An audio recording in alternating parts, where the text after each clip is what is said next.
Hello नमस्कार, मैं निशांत आप सभी का स्वागत करता हूं आपके अपने इस डिजिटल प्लेटफॉर्म पर और इस उम्मीद के साथ कि आप जहां भी होंगे स्वस्थ व्यस्त मस्त और ज़बरदस्त होंगे, अपनों और अपनों का ख्याल रखते हुए तैयारी कर रहे होंगे। तो जो चाहती है दुनिया वो मुझसे नहीं होगा, जो चाहती है दुनिया वो मुझसे नहीं होगा और समझौता कोई ख्वाब के बदले नहीं होगा। जो मेरा ख्वाब है हम उसको पूरा करेंगे। इस दृढ़ प्रतिज्ञा और दृढ़ इच्छा शक्ति के साथ हम लोग आगे बढ़ते हैं और लेते हैं अपना पहला प्रश्न। क्या है पहला प्रश्न? भारत में शासन करने वाले दिए गए शासकों का काल क्रमानुसार सही क्रम क्या है? बताइए भैया। आप ए है, पहला है शेरशाह सूरी, दूसरा है अकबर, तीसरा है अलाउद्दीन खिलजी और चौथा इल्तुतमिश। ठीक है, यहाँ पे आपको ऑप्शन में थोड़ी सी दिक्कत होगी तो ऑप्शन ये ऐसे ये डी है, सी है, बी है, बस यहाँ पे क्या कर देना है, यहाँ पे ए कर देना। बात क्लियर है? अब समझिए इसको। शेरशाह सूरी किस वंश के थे? तो ये थे सूर वंश के। किस वंश के थे? ये सूर वंश के थे। ठीक है, और इनका जो कार्यकाल था, जो इनका समय था वो 1540 से लेके 1545 तक, मतलब 5 साल। अकबर किस वंश के थे? तो ये मुगल वंश के थे। किस वंश के थे? तो ये मुगल वंश के थे और इनका जो कार्यकाल है वो 1556 से लेकर के 1605 तक है। ठीक है, और इन्हीं के काल में अंग्रेज पहले आए थे। अलाउद्दीन खिलजी की बात करें तो ये खिलजी वंश। किस वंश के थे? ये थे आपके खिलजी वंश के। और इस खिलजी वंश का जो शासन था, इनका जो शासन था वो 1296 से लेकर के 1316 तक था। बात क्लियर है? अब अगर इल्तुतमिश की बात करें तो इल्तुतमिश जो है ये मामलूक वंश का शासक था, मतलब गुलाम वंश का।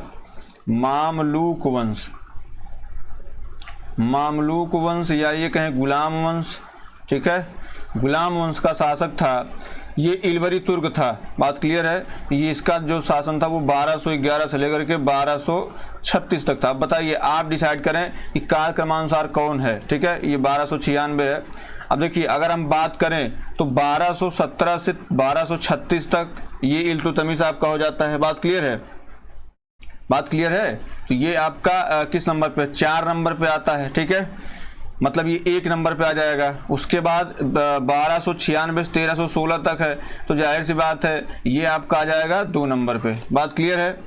ये आपका 2 नंबर पे आ जाएगा। उसके बाद 1556 है, ये 1540 है, कौन पहले आएगा? तो जाहिर सी बात ये आएगा, तो ये आ जाएगा आपके 3 नंबर पे और ये आपके 4 नंबर पे आएगा। बात क्लियर है? तो इसमें आप देखें तो सबसे पहले आपका 4 आएगा, उसके बाद आपका 3 आएगा, उसके बाद आपका 1 आएगा और उसके बाद आपका 2 आएगा। अब इसमें देख लीजिए कौन 4 3 1 2, ऑप्शन सी क्या है? सही है।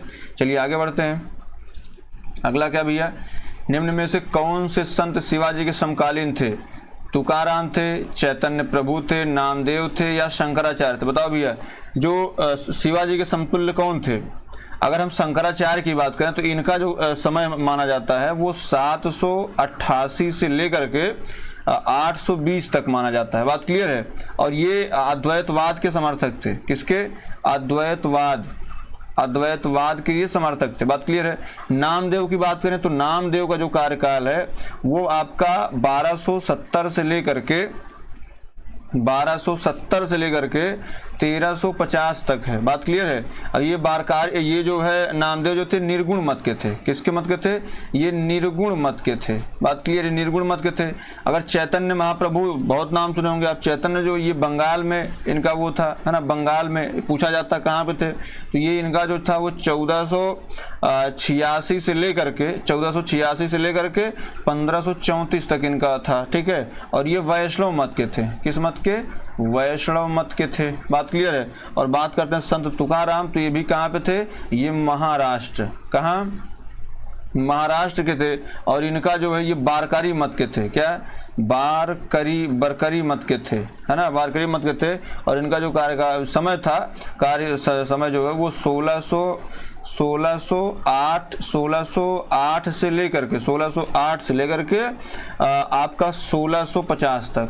ठीक है, 1650 तक थे ये। बात क्लियर है?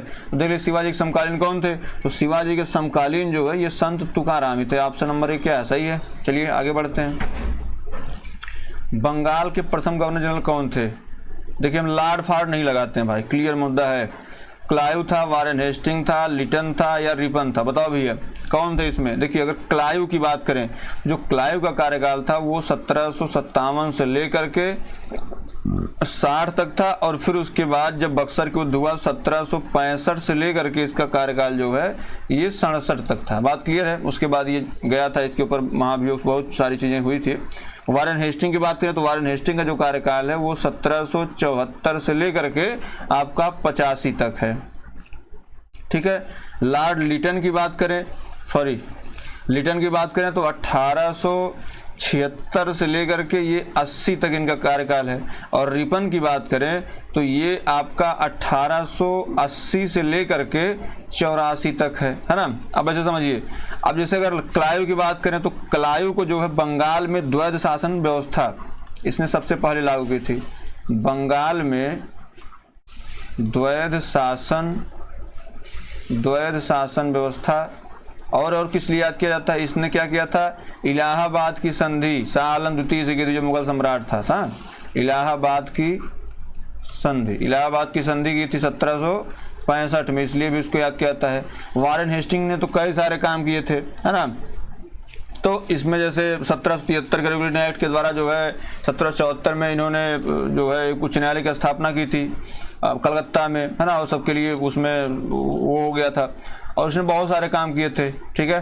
तो उसके बाद जो है 1784 में पिट्स इंडिया एक्ट लेकर के आया था ये, ठीक। अब लिटन की बात करें तो लिटन जो है ये वर्नाकुलर प्रेस एक्ट के लिए जाना जाता है। किसके लिए, वर्नाकुलर प्रेस एक्ट जो आया था, मतलब प्रेस पर जो प्रतिबंध लगाने के लिए आया था उसमें, ठीक है। और लॉर्ड रिपन की बात करें तो इसको प्रेस का मुखदाता भी कहा जाता है। और प्रथम जनगणना इसी टाइम हुई थी। प्रथम जनगणना जो है, प्रथम जनगणना ये कह सकते हैं कि प्रथम जनगणना ही नहीं, प्रथम नियमित जनगणना, ठीक है, ये भी इसी टाइम हुई थी।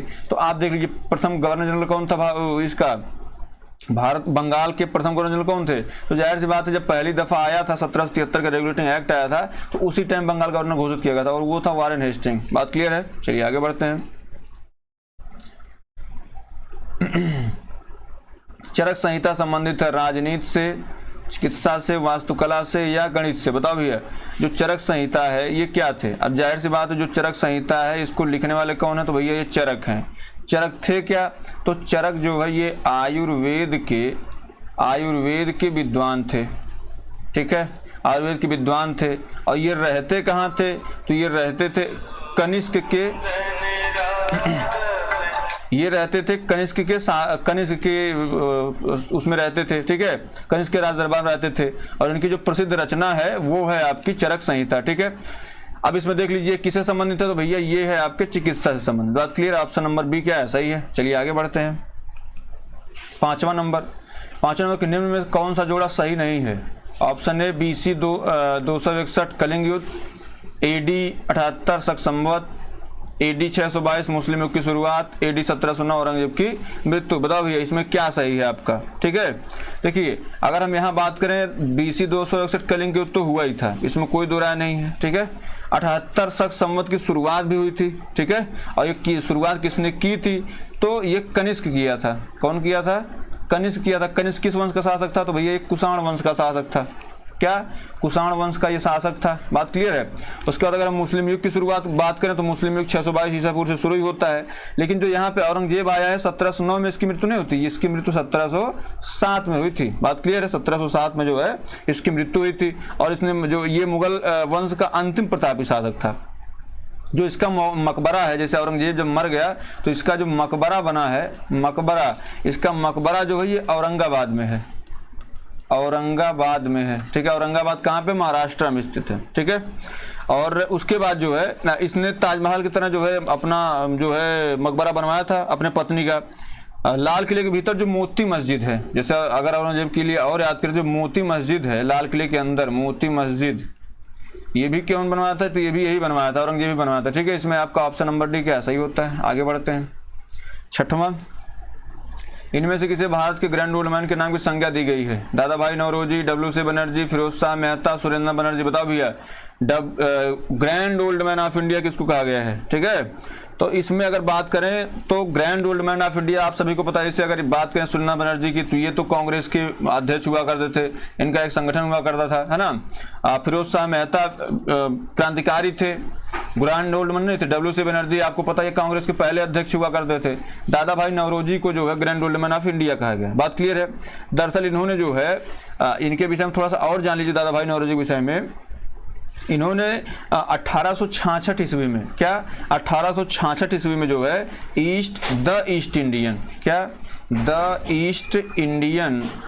द ईस्ट इंडियन एसोसिएशन की स्थापना कहाँ की थी? लंदन में की थी। बात क्लियर है। तो इसके लिए भी इनको याद किया जाता है। और ये कांग्रेस के 3 बार अध्यक्ष थे, कांग्रेस के अध्यक्ष। तो ये 3 दफा थे, एक 1886 में, उसके बाद 1893 में, उसके बाद 1906 में। ठीक है।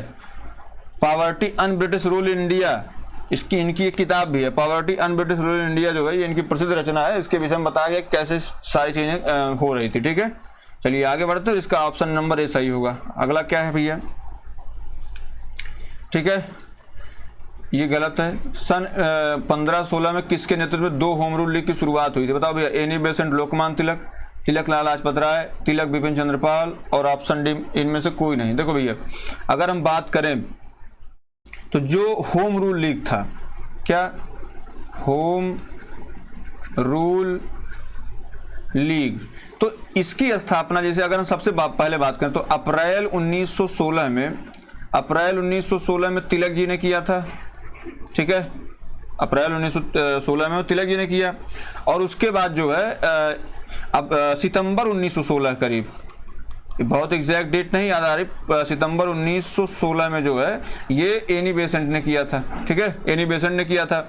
और जो है एनी बेसेंट ने जो है जैसे इन्होंने कॉमनवेल, क्या कॉमनवेल और न्यू इंडिया, कॉमनवेल और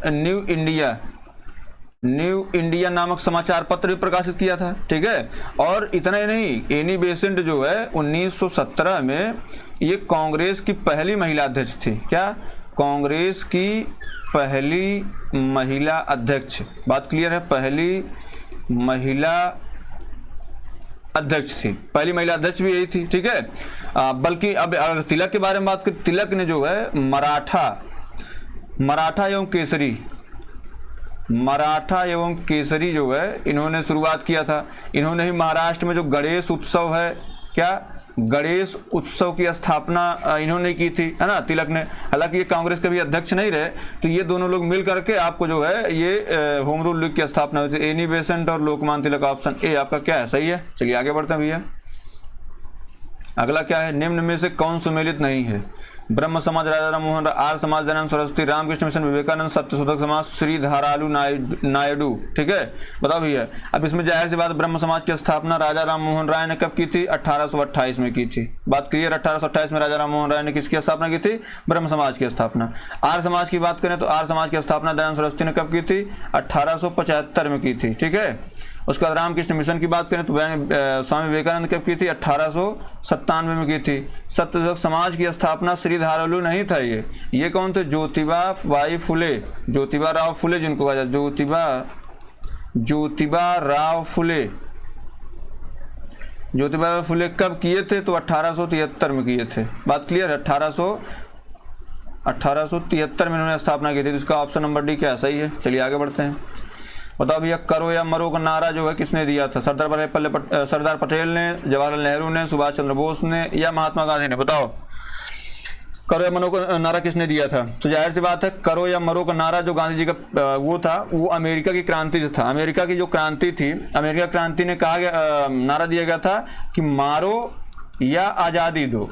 ठीक है, मारो या आज़ादी दो। वहीं से प्रेरित होकर के गांधी जी ने क्या किया? गांधी जी ने करो या मरो का नारा दिया। करो या मरो का नारा दिया कब? ये दिया 9 अगस्त 1942 को। उन्होंने कहा कि करो या मरो। ठीक है। और इसी को जो है इसमें जब शुरू हुआ था तो इसी में सुभाष चंद्र बोस ने दिल्ली चलो का नारा दिया था। ठीक है। सुभाष चंद्र बोस की बात करें तो यहाँ पे सुभाष चंद्र बोस ने क्या कहा था? दिल्ली चलो। मतलब क्या? दिल्ली कब्जे में हो जाएगी तो पूरा शासन कब्जे में। बात क्लियर है?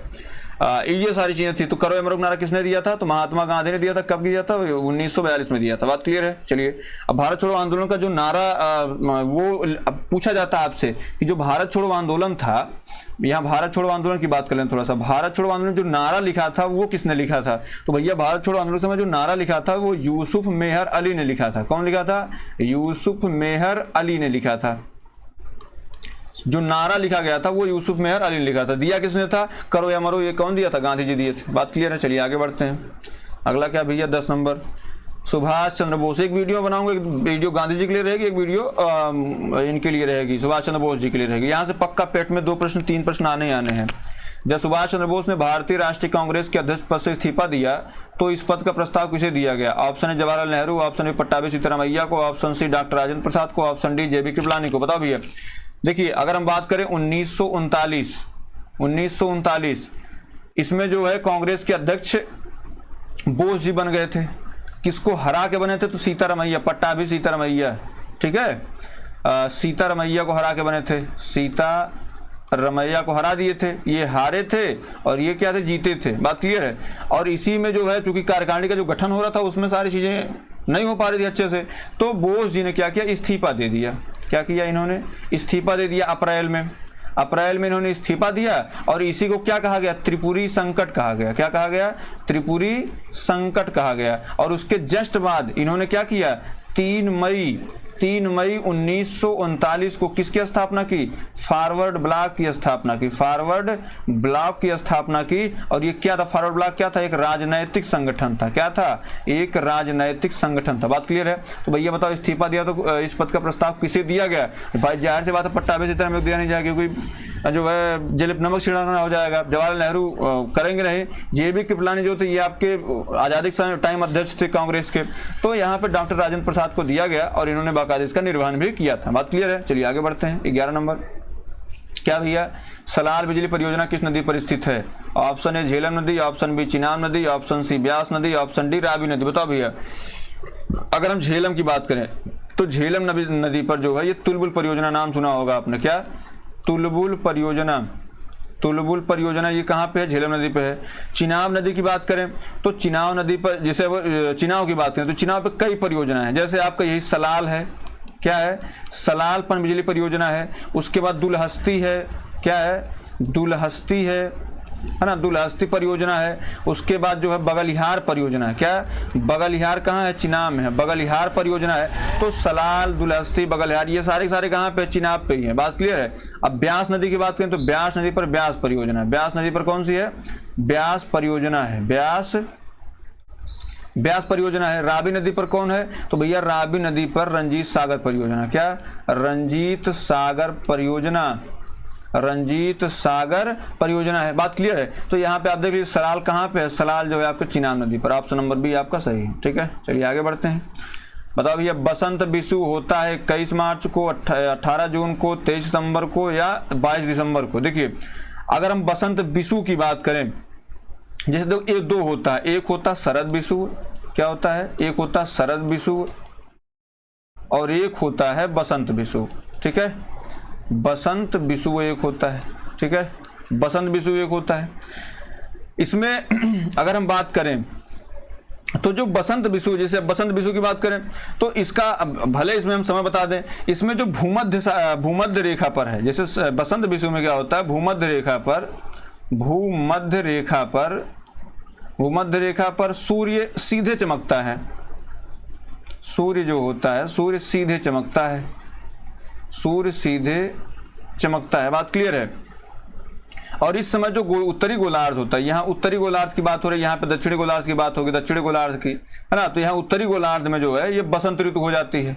और ये होती बसंत ऋतु कब है? तो भैया बसंत ऋतु होती है आपकी 21 मार्च को।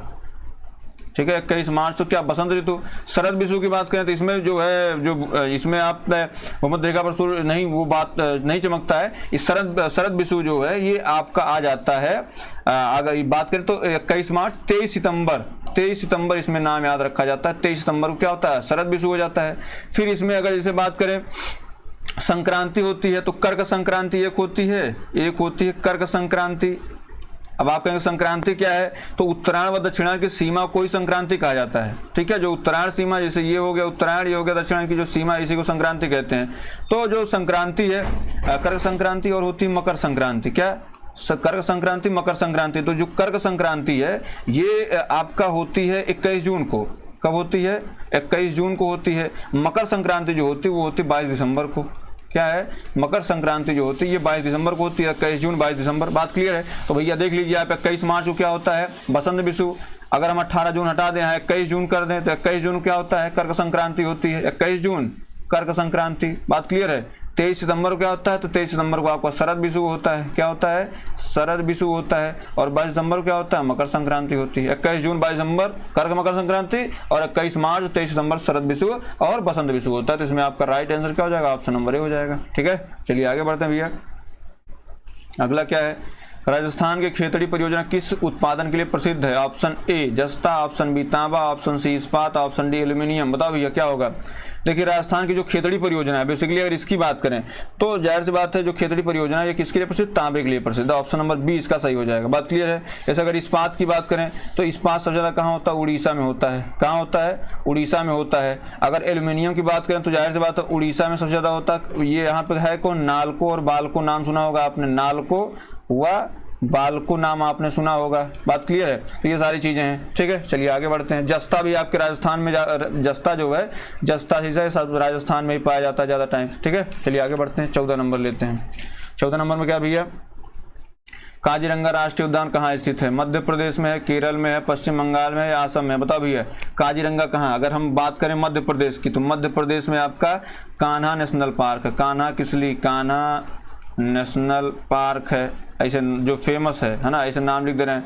केरल में कौन है? तो भैया आपके केरल में पेरियार है, पेरियार नेशनल पार्क हो गया। पश्चिम बंगाल की बात करें तो यहाँ सबसे पहला जो अपना है सुंदरबन डेल्टा, क्या सुंदरबन डेल्टा है। ठीक है, और असम में क्या? यही आपका काजीरंगा कहाँ? असम में है। आपका ऑप्शन नंबर डी सही हो जाएगा। आगे बढ़ते हैं। आगे क्या निम्नलिखित में से कौन हिमालय नदी तंत्र की नदी है? देखो भैया यहाँ पे है नहीं होगा, यहाँ पे नहीं है होगा, सॉरी हाँ ठीक है होगा। क्यों? क्योंकि गोदावरी जो है, गोदावरी भी यहाँ हिमालय नदी तंत्र की नहीं है, कावेरी भी हिमालयी नदी तंत्र की नहीं है, बचती गंगा तो है ही है। ऑप्शन नंबर 20 में आपको वैसे सही हो जाएगा।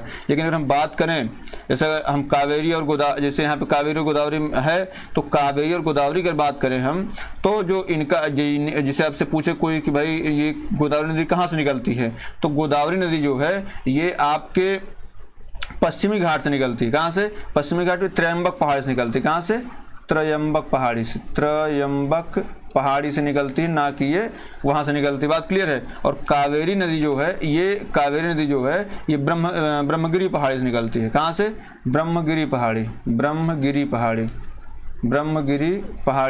और ये सारे के सारे मतलब दोनों की बात करें तो दोनों कहाँ से निकलते हैं? पश्चिमी घाट से। कहाँ से?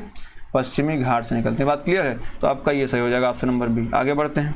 बैंक दर क्या होती है भैया? बैंक दर का अर्थ है साहूकार द्वारा ली जाने वाली ब्याज दर, अनुचित बैंकों द्वारा ली जाने वाली ब्याज दर, बैंकिंग संस्थाओं के लाभ की दर और केंद्रीय बैंक द्वारा ली जाने वाली। देखिए बैंक दर क्या होती है? ये होता है हमारा RBI। ठीक है, और ये आपके पास आ जाता है आपका बैंक। ठीक है, जब ये बैंक कहाँ गया? RBI के पास जाता है।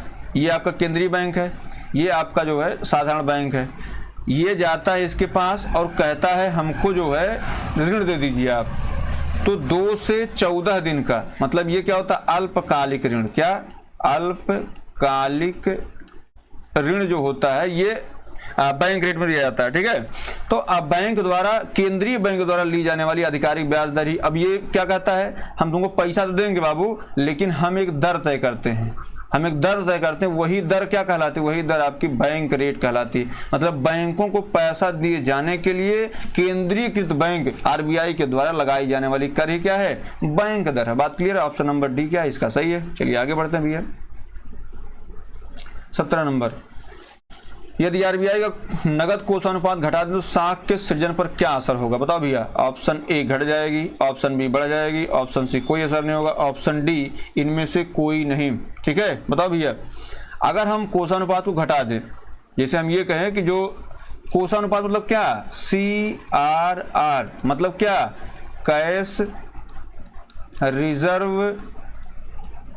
कैश रिजर्व रेशियो, यही तो होता है कोषानुपात। होता क्या है कोषानुपात, तो CRR कैश रिजर्व रेशियो।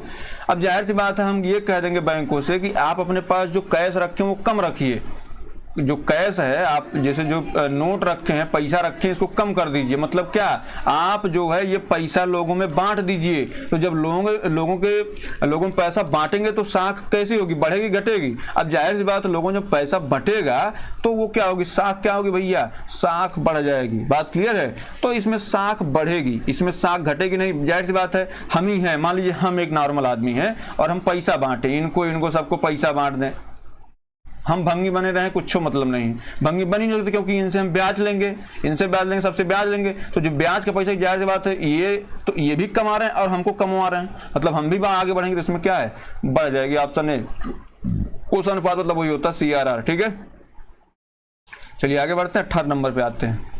इसमें से किस प्रकार की अर्थव्यवस्था में संसाधनों पर निजी अधिकार होते हैं और आर्थिक गतिविधियों का मुख्य उद्देश्य लाभ अर्जित करना होता है, समाजवादी में, वैश्विक में, मिश्रित में या पूंजीवादी में? बताओ भैया क्या होगा। ठीक है, समाजवादी में जो होता है लोक कल्याण प्लस लाभ होता है, लोक कल्याण होता है प्लस लाभ होता है। वैश्विक कोई है नहीं अर्थव्यवस्था। मिश्रित में क्या होता है, इसमें मतलब ये भी होता है पूंजीवाद भी, मिक्स पूंजीवाद भी होता है, समाजवाद भी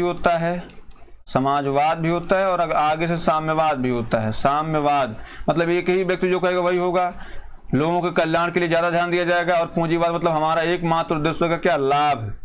पूंजीवाद जो है केवल लाभ के सिद्धांत पर काम करता है, लोक कल्याण काम नहीं करता। लोक कल्याण तो उसमें हो गया तो ठीक है, बहुत बहुत धन्यवाद, लेकिन लोक कल्याण इसमें समाहित नहीं होता। ऑप्शन नंबर डी क्या सही हो जाएगा।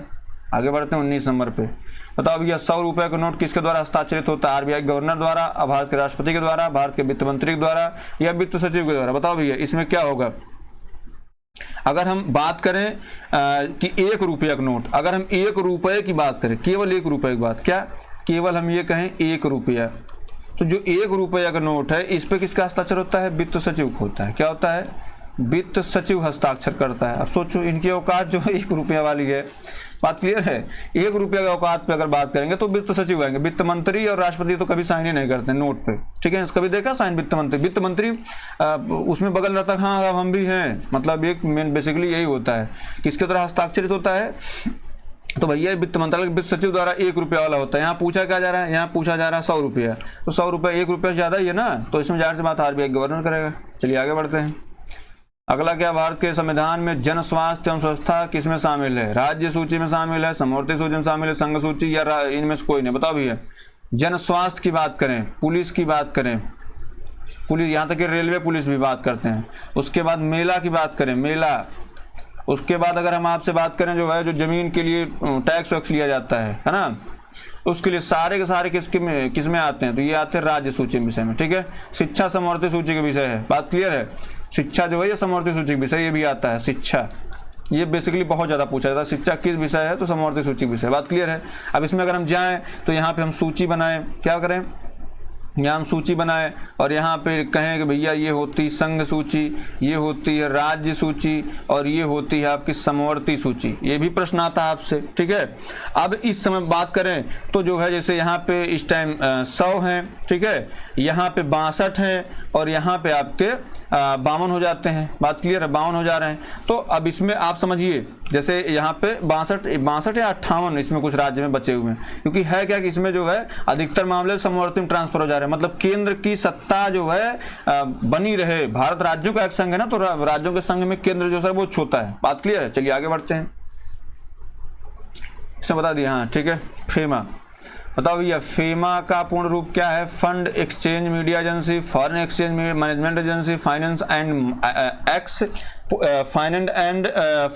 एंड एक्सपोर्ट मैनेजमेंट एसोसिएशन और फॉरेन एक्सपोर्ट मार्केट एजेंसी। बताओ भैया, देखिए सबसे पहले जो फेमा अभी आज का है, ये पहले फेरा था। क्या था, FERA, फेरा हुआ करता था। फेरा मतलब क्या, फेरा मतलब होता था फॉरेन एक्सचेंज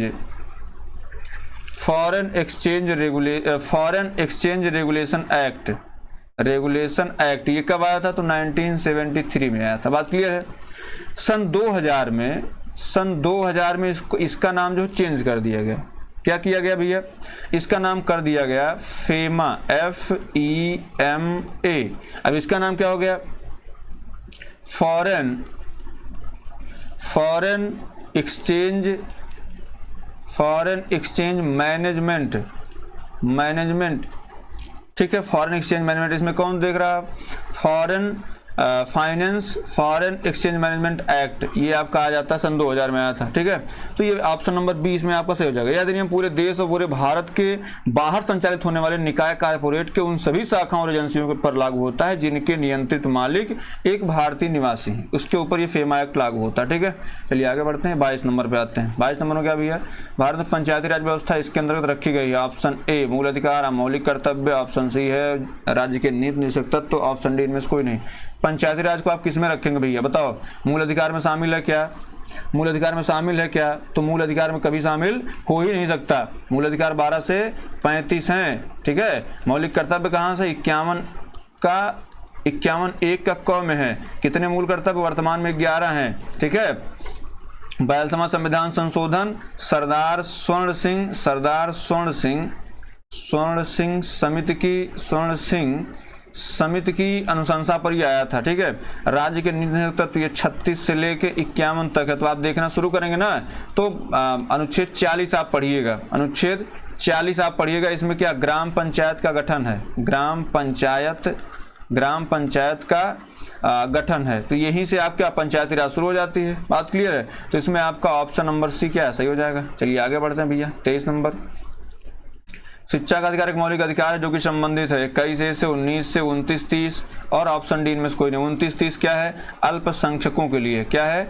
अल्पसंख्यकों के हितों का संरक्षण। अल्पसंख्यकों के हितों का संरक्षण है। बात क्लियर है? अब यहाँ 19 की बात करें, वाक और अभिव्यक्ति की आज़ादी। वाक एवं अभिव्यक्ति की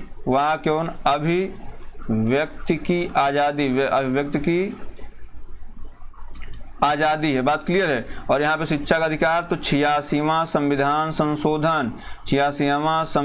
संशोधन जो है सन 2002 के द्वारा इसको जोड़ा गया और इसमें कहा गया कि शिक्षा जो है ये मौलिक अधिकार 21 है। ऑप्शन नंबर 1 क्या सही हो जाएगा। चलिए आगे बढ़ते हैं। 24 नंबर, निम्न में से किसने संविधान सभा में उद्देश्य प्रस्ताव रखा? ऑप्शन ए आपका Jawaharlal Nehru. Option B Mahatma Gandhi. Option C Bhimrao Ambedkar. Option D BN Rao. अब जाहिर सी बात, अगर हम उद्देश्य प्रस्ताव की बात करेंगे, उद्देश्य प्रस्ताव, तो ये कहाँ रखा गया था? तो ये संविधान सभा में रखा गया था। कहाँ पे? संविधान सभा में रखा गया था। संविधान सभा में रखने का मतलब क्या? संविधान सभा में पहली बात तो अध्यक्ष होना चाहिए। तो इसमें 9 दिसंबर को सच्चिदानंद सिन्हा जो ये अध्यक्ष बनाए गए थे। और 11 दिसंबर को अस्थायी अध्यक्ष बन गए थे। कौन? राजेंद्र प्रसाद। और 13 दिसंबर को जवाहरलाल नेहरू ने, JL नेहरू ने क्या किया था? उद्देश्य प्रस्ताव पेश किया था। और ये पास कब हुआ? ये पास हुआ था 22 जनवरी को। कब? 22 जनवरी 1946 में पेश किए थे, 1947 में पास हुआ था। बात क्लियर है? तो ये पास हुआ था, बाद में यही प्रस्तावना का पार्ट बना। तो इसमें जवाहरलाल नेहरू आपका ऑप्शन नंबर 1 क्या सही हो जाएगा। 25 पे आते हैं। भारतीय संविधान के किस अनुच्छेद में अल्पसंख्यकों के हितों का संरक्षण? अभी हमने बात किया था। 21 में क्या है? 21 में आपके जो है, जैसे अभी 21 की बात आप करते हैं तो 21 में बेसिकली आप देखा जाए तो मतलब ये मॉरल डिग्निटी है ना, हमारा जो आत्मसम्मान है उसके विषय में बात की तो हम क्या है, तो ये सारी चीज़ें हैं। 21A बेसिकली इंपॉर्टेंट हो जाता है क्योंकि उसमें जो है 21A में आपको शिक्षा का अधिकार दिया गया है, शिक्षा को मौलिक अधिकार की श्रेणी में डाल दिया गया 86वां संविधान संशोधन के द्वारा, है ना। और अनुच्छेद 24 जो है ये जो 14 वर्ष से कम तक के बच्चे हैं इनके लिए है कि साहब ये जो है इनके नियोजन पे जो इनका काम, जैसे जो ये खतरनाक काम ना करें, क्या खतरनाक काम ना करें, खतरनाक काम जो है ये ना करें, क्योंकि ये आयु जो है ये जो 14 वर्ष तक की आयु है ये पढ़ने की आयु होती है। बात क्लियर है। अनुच्छेद 21 में आप प्राण एवं दैहिक स्वतंत्रता हमने बता ही दिया, प्राण एवं दैहिक स्वतंत्रता। अनुच्छेद 29 में जो है ये आपका यही है, आपके अल्पसंख्यकों के हितों का संरक्षण की बात करता है अनुच्छेद 29 और 30। और 29 में कहा क्या गया है, 29 में कहा गया है कि जो अल्पसंख्यक हैं, क्या जो अल्पसंख्यक हैं ये अपने भाषा, क्या भाषा, अपनी लिपि, भाषा लिपि और संस्कृति संस्कृति के संरक्षण करेंगे, संस्कृति का संरक्षण करेंगे। ठीक है, बात क्लियर है। तो आपका ऑप्शन नंबर सी क्या है, सही हो जाएगा। चलिए आगे बढ़ते हैं। 26 नंबर, ठोस चालक में धारा वाहक होते हैं प्रोटॉन, न्यूट्रॉन, मुक्त इलेक्ट्रॉन, इनमें से कोई नहीं। बताओ भैया क्या होता है? ठोस चालक में जो धारा वाहक होते हैं वो होते हैं आपके मुक्त इलेक्ट्रॉन। बात क्लियर है। ऑप्शन नंबर ए क्या है, सही है। और इलेक्ट्रॉन की खोज किसने की थी? तो थॉमसन ने की थी। किसने? थॉमसन ने की थी, है ना। बात क्लियर है। चलिए आगे बढ़ते हैं, अगला प्रश्न लेते हैं। 27 नंबर, इसमें प्रकाश वर्ष किसका मापक है? तो प्रकाश वर्ष जाहिर सी बात है, प्रकाश वर्ष किसका मात्रक है? तो ये आपके खगोलीय दूरी का मात्रक है। क्या है? खगोलीय दूरी का मात्रक और सबसे बड़ा मात्रक है। ये देख लीजिए कहाँ पे खगोलीय दूरी है ना। मापी गई राकेट की गति, निर्वात में ध्वनि की दूरी दरी, एक वर्ष में निर्वात प्रकाश दूरी, हवाई जहाज गति। बताओ ये इसमें क्या सही होगा? एक वर्ष में निर्वात के प्रकाश ये दूरी है, द्वारा चली गई दूरी, है ना। तो ये खगोलीय दूरी इसी से नापते हैं। चलिए आगे बढ़ते हैं। 28 नंबर, बताओ भैया ब्लीचिंग पाउडर का रासायनिक नाम क्या है? Calcium sulphate, calcium oxalate, sodium bicarbonate, sodium chloride. इसमें बताइए क्या सही होगा? सोडियम इसमें से आपका इसमें क्या सही होगा? ठीक है, आपका ऑप्शन नंबर डी सही हो जाता है। जैसे इसमें सोडियम क्लोराइड की बात करें तो सोडियम क्लोराइड को NaCl कहा जाता है। बात क्लियर है। उसके बाद सोडियम बाइकार्बोनेट की बात करें तो सोडियम बाइकार्बोनेट NaHCO3 कहते हैं। कैल्शियम ऑक्सीक्लोराइड की बात करें तो CaOCl2 की हो जाता है। कैल्शियम सल्फेट की बात करें तो CaSO4 हो जाता है। बात क्लियर है। तो आप देख लीजिए ब्लीचिंग पाउडर किसको कहा जाता है? तो मेरे भाई मेरे दोस्त ब्लीचिंग पाउडर जो है कैल्शियम ऑक्सीक्लोराइड। ठीक है, कैल्शियम ऑक्सीक्लोराइड कौन? CaCl2। ऑप्शन बी आपका सही हो जाएगा। ठीक है, चलिए आगे बढ़ते भैया। 18 कैरेट सोना में खरे सोने का प्रतिशत कितना होता है? 60%, 75%, 80% या 100%? बताओ भैया। अब जाहिर सी बात है 18 कैरेट सोना है तो जाहिर सी बात है 18 कैरेट सोने में अगर हम निकालें तो 18/24 मूलतः 24 कैरेट सोना होता है, मल्टीप्लाई 100। तो अगर इसकी बात करें तो 4 6 का 24, 4 25 सहिया में 100 और 4 6 24, 4 25 सहिया में 100 और 18 6 3 18। तो ये कितना हो गया? 6 25 3 75%। बताओ भैया ऑप्शन नंबर कौन सा सही होगा? ऑप्शन नंबर बी सही होगा। ठीक है, चलिए आगे बढ़ते हैं। 30 पे आते हैं। 30 में क्या भैया? संतरे में बहुतायत होता है। आप vitamin A, vitamin B, vitamin C या इनमें से कोई नहीं। बताओ भैया क्या होगा इसका? इसमें क्या सही करेंगे आप? ठीक है, देखिए जाहिर सी बात है जो खट्टे फल होते हैं तो उनमें विटामिन सी ही पाया जाता है। ठीक है, खट्टे फलों में क्या रहता है? Vitamin C. इनकी कमी से कौन सा रोग होता है? तो इनकी कमी से स्कर्वी रोग होता है। विटामिन बी की कमी से कौन सा रोग? जिसे विटामिन बी जो है बेरी बेरी रोग होता है। इससे क्या होता है? बेरी बेरी रोग होता है। विटामिन ए से रतौंधी होता है। ठीक है, और ये जो है हरी सब्जियों में पाया जाता है। बात क्लियर है। जैसे अगर आपसे पूछा जाए विटामिन ए का नाम तो रेटिनॉल होता है, vitamin B thiamine, vitamin C जो है ये होता है स्कार्बिक एसिड। ठीक है, तो ऑप्शन नंबर सी क्या सही हो जाएगा। चलिए आगे बढ़ते हैं। 31 पे आते हैं। कह रहा कितने भारतीय राज्य नेपाल से सीमा साझा करते हैं? तो भैया ये आपका है नेपाल, यही आपका नेपाल है ना। देख लेते हैं पहले 2 3 4 5। अब बताओ भैया नेपाल से जो साझा करने वाले सीमा साझा करने वाले राज्य हैं इनके विषय में थोड़ा सा जान लीजिए। ठीक है, क्यों? जैसे मान लीजिए अब यहाँ पे अगर आप आएंगे तो जाहिर सी बात है यहाँ आपसे उत्तराखंड टच करेगा, उत्तराखंड। यहाँ आप उत्तर प्रदेश से हल्का से टच करेंगे, उत्तर प्रदेश। बात क्लियर है, ये उत्तर प्रदेश हो गया। फिर यहाँ आएंगे तो आप बिहार से टच करेंगे हल्का सा। फिर यहाँ बिहार से यहाँ से जाएंगे तो पश्चिम बंगाल से टच करेंगे, पश्चिम बंगाल। और यहाँ पे आएंगे तो यहाँ सिक्किम है। ये है क्या है? सिक्किम है ही है। तो 1 2 3 4 और 5। तो देख लीजिए कहाँ 5 ऑप्शन? ऑप्शन नंबर डी आपका सही है। ठीक है, चलिए आगे बढ़ते हैं। 32 नंबर, बताओ भैया निम्न में से कोस्टारिका किसकी राजधानी है? बीजिंग। कोस्टारिका की राजधानी कौन सी है? बीजिंग है, सांजोस है, नई दिल्ली है या ढाका है? ढाका कहाँ की है? बांग्लादेश। क्या है? ढाका कहाँ की है? बांग्लादेश। नई दिल्ली भारत। अब उसके बाद बीजिंग की बात करें तो जाहिर सी बात ये चाइना की है। और सांजोस कहाँ थी? तो कोस्टारिका की राजधानी। ऑप्शन नंबर बी क्या है? सही हो जाएगा। चलिए आगे बढ़ते हैं। अगला क्या? भारतीय संविधान के अनुसार लोकसभा के सदस्यों की अधिकतम संख्या कितनी है? Option A 530, option B 540, option C 550, option D 552। बताओ भैया इसमें कौन सा सही है? जाहिर सी बात है जो आंग्ल भारतीय हैं ठीक है। जो आंग्ल भारतीय है इनको निकाल दिया गया सन 2020 में। 2020 में आंग्ल भारतीय बाहर हो गए, आंग्ल भारतीय जो है ये बाहर हो गए, आंग्ल भारतीय क्या कट आउट हो गए, ठीक है। तो इनके आरक्षण की समय सीमा भारत सरकार ने समाप्त कर दी है, इसकी वृद्धि नहीं हुई है, ठीक है। तो अभी बेसिकली अगर बात करें तो लोकसभा में जो अधिकतम सदस्य संख्या हो सकती थी वो हो सकती थी 52, तो अभी 2 तो बेचारे गायब हो गए, है ना। तो अभी जो है 2026 तक मान चलिए कि 552 ये बनी रहेगी, लेकिन 2026 के बाद इसमें परिवर्तन होगा और ये शायद 550 हो जाएगी। जो 550 जो 552 आपको दिख रही है, क्योंकि 2 तो गायब हो गए, यहाँ पे 2 नियुक्ति होती थी तो 2 गायब हो गए, तो बचे 550 ही रहेंगे, ठीक है। लेकिन अभी 2026 के बाद गजट जो होगा उसमें देखा जाएगा, अभी फिलहाल आप 552 ही मारेंगे। बात क्लियर है। चलिए आगे बढ़ते हैं 34 नंबर पे। हिंदी दिवस कब मनाया जाता है? 14 सितंबर, 1 अक्टूबर, 2 नवंबर, 3 अक्टूबर। बताओ भैया हिंदी दिवस कब मनाते हैं आप? अगर हम बात करें नीचे से आते हैं तो जो है जर्मन एकता दिवस मनाया जाता है। जर्मन एकता दिवस जो है ये मनाया जाता है 3 अक्टूबर को। 2 नवंबर को क्या मनाते हैं भैया? तो 2 नवंबर इसको अच्छा कर लेते हैं थोड़ा सा, इसको 26 नवंबर कर लेते हैं। बात क्लियर है। 26 नवंबर कर लेते हैं, संविधान दिवस मना लेते हैं। क्या? संविधान दिवस मना लेते हैं, संविधान दिवस मना लेते हैं, ठीक है। और 1 अक्टूबर की बात करें तो 1 अक्टूबर को विश्व शाकाहारी दिवस, विश्व शाकाहारी दिवस। अब 2 अक्टूबर को आपको पता ही है अहिंसा दिवस मनाया जाता है, तो इसमें बचा के 14 दिसंबर यही सही हो जाएगा। आगे बढ़ते हैं 35 नंबर। इनमें से कौन सा देश सार्क का सदस्य नहीं है? नेपाल, बांग्लादेश, अफगानिस्तान, म्यांमार। बताओ भैया।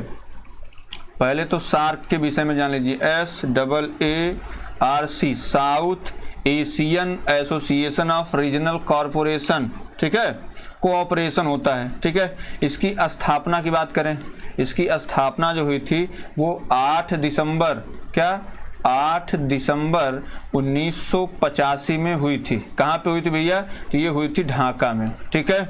और अगर बात करें इसका मुख्यालय तो ये नेपाल में है, ठीक है, काठमांडू नेपाल में है। अगर इसकी बात करें संस्थापक सदस्य जो थे वो 7 थे, 7 संस्थापक सदस्य देश थे। कौन थे? एक तो आपका बांग्लादेश था, बांग्लादेश था, एक आपका भूटान था, ठीक है, एक आपका भारत था, ठीक है, उसके बाद एक आपका मालदीव था, ठीक है, मालदीव, उसके बाद आपका नेपाल था, उसके बाद आपका पाकिस्तान था और आपका श्रीलंका भी था। तो 1 2 3 4 5 6 7, ये 7 तो क्या थे? संस्थापक देश थे।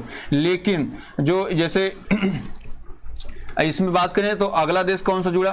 तो अगला देश जो है 2005 में कौन जुड़ गया? अफगानिस्तान जुड़ गया। क्या जुड़ गया? अफगानिस्तान जुड़ गया, ठीक है। अगर आप कभी भारत के नक्शे पे ऐसे देखेंगे ना, जैसे भारत को मान लीजिए ऐसे नक्शा है, ऐसे हम थोड़ा सा बता दे रहे हैं आपको, ठीक है, ये भारत का जो नक्शा है, जैसे भारत का नक्शा हो गया तो यहाँ पे आप देखेंगे पाकिस्तान है, क्या है? यहाँ पे पाकिस्तान है, यहाँ पे आपका अफगानिस्तान है। बात क्लियर है। यहाँ पे आपका जो है, यहाँ पे आएंगे तो नेपाल है, क्या है? यहाँ पे नेपाल है, यहाँ पे आपका भूटान है, ठीक है, यहाँ पे आपका बांग्लादेश है, भूटान हो गया, यहाँ आपका बांग्लादेश होता है। कितना हो गया? 1 2 3 4 हो गए। यहाँ पे आपका बांग्लादेश स्थित है। उसके बाद अगर बात करें तो यहाँ पे बांग्लादेश, भूटान, अब भारत तो अपना है ही है, उसके बाद मालदीव यहाँ पे आ जाता है। कहाँ पे? यहाँ पे मालदीव आ जाता है, ठीक है।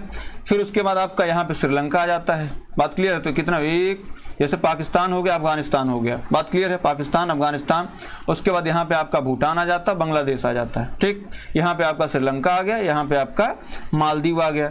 अब बचा कौन? अब जाहिर सी बात है, अब यहाँ पे बच कौन रहा है भाई? भूटान हो गया, भारत हो गया, 1 हो गया, 2 हो गया, 3 4 5 6 7। अगला जो एक देश बच रहा है वो आपका बच रहा है, अब इसमें हो तो गए 8 पूरा कंप्लीट है, ठीक है। तो ये हो गए। आगे बढ़ते हैं 35। इसमें आपका कौन सा सार्क का सदस्य देश नहीं है? तो जाहिर सी बात है म्यांमार नहीं है, और क्या? बांग्लादेश भी है, अफगानिस्तान भी है, नेपाल भी है, बांग्लादेश अफगानिस्तान नहीं भी था, तो ये बन गया 2005 में, ठीक है। आगे बढ़ते हैं। निम्न में किसी संस्थान पर अजंता एलोरा गुफाएं स्थित हैं? बेंगलोर में, दिल्ली में, लखनऊ में या औरंगाबाद में? देखो भैया, बेंगलोर की बात काट दो, दिल्ली की बात काट दो और उसके बाद लखनऊ की बात काट दो। इसमें क्या? औरंगाबाद में आपकी अजंता एलोरा गुफाएं स्थित हैं। अजंता एलोरा गुफाएं जो है ये बौद्ध धर्म से संबंधित है, ठीक है। जैसे अजंता गुफा जो है ये बौद्ध धर्म से संबंधित है, अजंता गुफा जो है ये बौद्ध धर्म से संबंधित है। इसमें सारे बौद्ध धर्म के क्रियाकलाप चित्रित हैं, अंकित हैं। और जो आपका एलोरा है ये आपके बौद्ध जैन और हिंदू ये तीनों धर्म संबंधित है। ठीक है, तो 1983 में जो है 1983 में यूनेस्को ने इसको विश्व विरासत स्थल घोषित कर दिया। बात क्लियर है। चलिए आगे बढ़ते हैं, 37 नंबर पे आते हैं। ओणम किस भारतीय राज्य या केंद्र शासित प्रदेश का सांस्कृतिक नृत्य है? असम का, केरल का, तमिलनाडु का या कर्नाटक का? बताओ भैया। कर्नाटक में क्या होता है? महामस्तकाभिषेक। क्या? महामस्तकाभिषेक होता है, महामस्तकाभिषेक होता है। तमिलनाडु में क्या होता है भैया? तमिलनाडु में होता है पोंगल, अट्टी पोंगल, ये होता है। ठीक है, केरल में क्या होता है भैया? तो केरल में होता है ओणम जो लिखा गया है। असम में क्या होता है? असम में होता है बिहू। ठीक है, तो इसमें देख लीजिए ऑप्शन नंबर बी आपका क्या सही हो जाएगा। चलिए अगला नंबर लेते हैं, 38 नंबर। निम्नलिखित में से कौन सा ग्रह सूर्य के सबसे नजदीक है? पृथ्वी, चंद्रमा, मंगल या बुध? बताओ भैया। अब जैसे ये आपका सूर्य हो गया, तो यहाँ आप देख लीजिए, यहाँ पे आपका बुध, यहाँ पे आपका बुध है, बुध, शुक्र, पृथ्वी, मंगल, है ना। तो आप देख लीजिए सबसे नजदीक कौन है? बुध है। ऑप्शन नंबर आपका डी क्या है? सही हो जाएगा। अगला लेते हैं 39 नंबर। क्या है? नोबेल पुरस्कार जीतने वाले प्रथम एशियाई कौन थे? सीवी रमन थे, महात्मा गांधी थे, रविंद्रनाथ टैगोर थे, मदर टेरेसा? महात्मा गांधी को मिला नहीं। रविंद्रनाथ टैगोर को कब मिला था? 1911 में मिला था, 1913 में मिला था। किसके लिए? गीतांजलि के लिए मिला था। किसके लिए? गीतांजलि के लिए मिला था। ठीक है, उसके बाद मदर टेरेसा की बात करें तो ये 1979 में पाई थी, 1900 शांति के लिए पाई थी। किसके लिए? शांति के लिए। और सीवी रमन को मिला था 1930 में मिला था। इनको किसके लिए मिला था? तो ये प्रकाश के प्रकीर्णन का प्रभाव, प्रकाश के प्रकीर्णन का प्रभाव, इसके लिए इनको मिला था। बात क्लियर है। तो आप देख लीजिए प्रथम एशियाई कौन थे? जाहिर सी बात है इसमें 1913 मिला था, तो आपको रविंद्रनाथ टैगोर इसमें सही हो जाएगा। ठीक है, आज क्लास यहीं तक। उम्मीद करता हूँ आपको क्लास पसंद आई होगी, और पसंद आए तो प्लीज़ लाइक शेयर और सब्सक्राइब जरूर कर लीजिएगा। बहुत बहुत आपका धन्यवाद।